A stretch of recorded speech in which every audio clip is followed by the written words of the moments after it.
নমস্কার, আমি পলাশ বিশ্বাস। বেঙ্গল লিগাল হাউস ইউটিউব চ্যানেলে তোমাদের সবাইকে ওয়েলকাম। এই মুহূর্তে সব থেকে বড় খবর হলো এটা, ক্যালকাটা ইউনিভার্সিটির ল এন্ট্রান্স যে এক্সাম নিয়ে থাকে, সেই ল এন্ট্রান্স এক্সামের নোটিফিকেশন কিন্তু অলরেডি তাদের অফিসিয়াল ওয়েবসাইটে পাবলিশ করে দিয়েছে। তাদের অফিসিয়াল ওয়েবসাইট কোনটা? www.caluniv.ac.in। তো আমি ভিডিও শুরু করার আগে প্রত্যেককে একটা কথা বলে দেবো, এই ভিডিও কিন্তু কেউ স্কিপ করবে না, বা এই ভিডিও কিন্তু প্রত্যেকে একদম শেষ পর্যন্ত দেখবে। আমি বেশ কিছু ইম্পর্টেন্ট ইনফরমেশন কিন্তু দেব, যেটা তোমাকে ল এন্ট্রান্স এক্সামে কিন্তু অনেক হেল্প করতে পারে।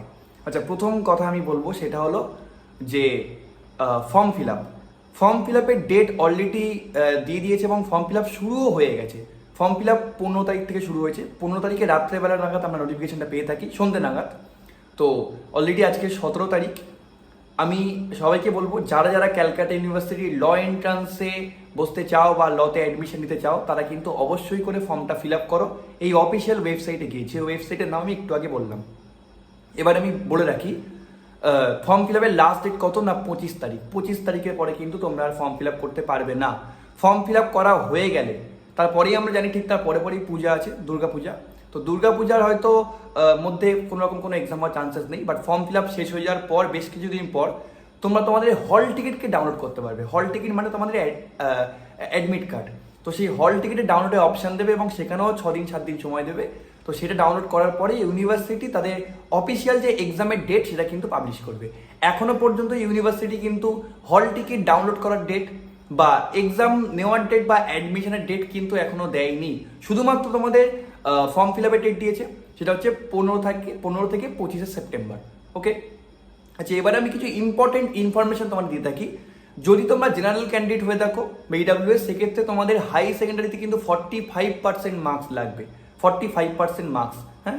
আর যদি তোমরা এসসি এসটি ওবিসি হয়ে থাকো, সেক্ষেত্রে তোমাদের মার্কস লাগবে 40%, হ্যাঁ। এই মার্কস থাকলে তোমরা কিন্তু এলিজেবল, এই এক্সামের জন্য এলিজেবল। এটা হচ্ছে প্রথম কথা। 2 নম্বর কথা, আমরা এবারে অনেকগুলো চেঞ্জ দেখতে পাচ্ছি। কিন্তু কি কি চেঞ্জ দেখতে পাচ্ছি?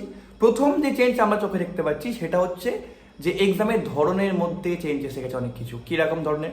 যে এক্সাম টাইপে আমরা আগে যেটা জানতাম যে ওএমআর শিটে এক্সাম হতো, ওএমআর শিট, যেখানে আমাদের অফলাইন ওএমআর শিটে এক্সাম হতো। এইবারে কিন্তু কোনো ওএমআর শিটে এক্সাম হচ্ছে না, এবারে এক্সাম হচ্ছে সিবিটি মেথড, অর্থাৎ কম্পিউটার বেসড টেস্ট। এখন অনেকের মনে কোয়েশ্চেন আসতেই পারে, সিবিটি কি আমরা কোনো বাড়িতে বসেই অ্যাকচুয়ালি দেবো, অনলাইন কম্পিউটারে দেবো বা কোনো সাইবার ক্যাফে দেবো? না, সিবিটি কিন্তু সিবিটির সেন্টার হয়। সেই সেন্টারে এখনো পর্যন্ত ইউনিভার্সিটি বলেনি কোথায় হবে। সেন্টার অবশ্যই বলে দেওয়া হবে, সেই সেন্টারে গিয়ে তোমাকে এক্সাম দিতে হবে।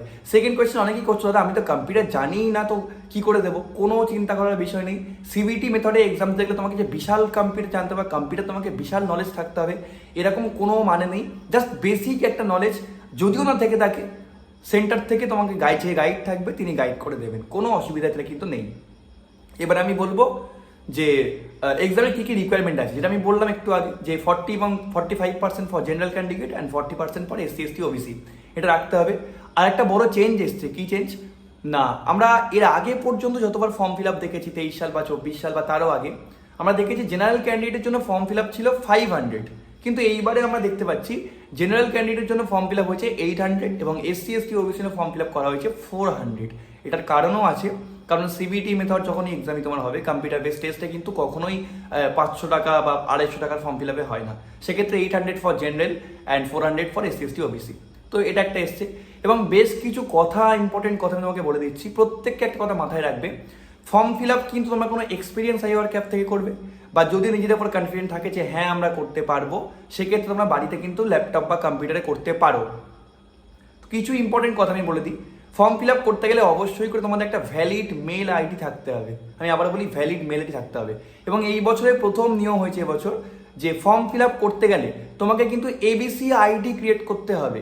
সেই এবিসি আইডিও তোমরা কিন্তু সাইবার ক্যাফে গিয়ে করতে হবে। এবং এবিসি আইডি ক্রিয়েট করার জন্য তোমাদের যে আধার কার্ড, সেই আধার কার্ডের সাথে কিন্তু মোবাইল নাম্বার লিঙ্ক থাকা কিন্তু বাধ্যতামূলক। এখন মোবাইল নাম্বার লিঙ্ক যে তোমাদের নাম্বার সাথে থাকতে পারে কোনো মানে নেই। তোমরা বাবার নাম্বার সাথে মোবাইল নাম্বার লিঙ্ক রাখতে পারো, তো মায়ের মোবাইল নাম্বার লিঙ্কের সাথেও আধার কার্ড লিঙ্ক রাখতে পারো, ডাজেন্ট ম্যাটার। ওকে, তো এটা একটা বড় ম্যাটার যে এবিসি আইডি কিন্তু ক্রিয়েট করতেই হবে ফর্ম ফিল আপের আগে। তারপরে তোমাকে ফর্ম ফিল আপ করতে যেতে হবে। এবং ফর্ম ফিল আপে বিভিন্ন ডকুমেন্ট তোমার লাগবে, যেমন আধার কার্ড তো অবশ্যই লাগবে, তার সাথে তোমার যে ক্লাস 10-এর অ্যাডমিট কার্ড মার্কশিট, ক্লাস 12-এর মার্কশিট, তাছাড়া তোমার ধরো যদি কোনো সার্টিফিকেট থাকে, কাস্ট সার্টিফিকেট, SC ST বা OBC, সেক্ষেত্রে সেই কাস্ট সার্টিফিকেট অবশ্যই তাদের লাগবে।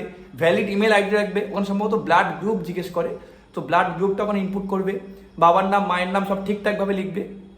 এছাড়াও যেগুলো অ্যাড্রেস বা কলেজ প্রেফারেন্স আমি বলে দিই, এর আগে আমার ভিডিও বানানো আছে, তোমরা দেখে আসতে পারো আমার চ্যানেলে গিয়ে। কলেজ প্রেফারেন্স বলতে যে 14টা ল কলেজে আছে, সেই ল কলেজকে তোমাকে সাজাতে হবে, তোমার প্রেফারেবল কলেজ কোনগুলো।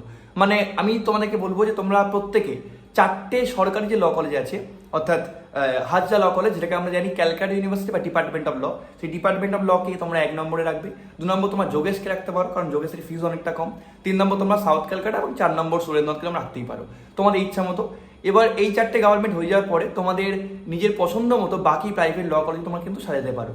প্রাইভেট ল কলেজ সাজানোর আগে অবশ্যই দেখে নেবে সেই কলেজের ফিজ স্ট্রাকচার কত, তার অফিসিয়াল ওয়েবসাইটে গিয়ে, এবং সেই কলেজ তোমার বাড়ি থেকে ডিস্ট্যান্স কত, কারণ ডিস্ট্যান্সও একটা ম্যাটার করে। তো এইগুলো মাথায় রেখে তোমরা কিন্তু ফর্ম ফিল আপ করবে। আরও একটা ইম্পর্টেন্ট আমি ইনফরমেশন দিয়ে রাখি, নোটিফিকেশনে বলা আছে এটাই, যদি কোনো স্টুডেন্ট ওয়েস্ট বেঙ্গল বোর্ড বা CBSE বা ISC বা NIUS বা রবীন্দ্র মুক্ত বিদ্যালয়, এই বোর্ডের বাইরে গিয়ে যদি অন্য কোনো বোর্ড থেকে পড়ে আসে, হতেই পারে অন্য কোনো বোর্ড থেকে সে পড়ে এসছে, তাহলে কিন্তু তাকে ক্যালকাটা ইউনিভার্সিটি রেজিস্টার অফিসে গিয়ে সেখানে তোমাকে একটা ইকুইভ্যালেন্ট সার্টিফিকেট কিন্তু নিয়ে আসতে হবে। এটা কিন্তু একটা ইনফরমেশনের মাথায় রাখবে। এবং এর পরেও যদি তোমার কোনো কোয়ারিজ থেকে থাকে, তোমরা দেখবে অফিসিয়াল ওয়েবসাইটে একটা PDF তোমরা ডাউনলোড করবে, ওই caluniv.ac.in, caluniv.ac.in, ওখানে গিয়ে যে PDFটা তোমরা ডাউনলোড করতে পারবে, ওখানে ওপরে দেখবে হেল্পলাইন নাম্বার দেওয়া আছে। সেই নাম্বারে তোমাদের যার যা কোয়ারিজ আছে regarding the caste certificate, regarding the equivalent certificate, হ্যাঁ, ABC ID, তোমরা কিন্তু সেখানে কিন্তু অবশ্যই করে ফোন করে জিজ্ঞেস করে নেবে। ওকে, তো এইগুলো গেল মোটামুটি আজকে আমাদের ইনফরমেশনস। তো যারা ল নিয়ে পড়াশোনা করতে চাও বা এন্ট্রান্সে বসতে চাও, অবশ্যই করে গিয়ে কিন্তু তোমরা কিন্তু ফর্মটা ফিল আপ করে নাও। সবাই ভালো থাকবে, সবাই ভালো করে পড়াশোনা করো, এক্সাম দাও। সবাইকে অনেক অনেক ধন্যবাদ।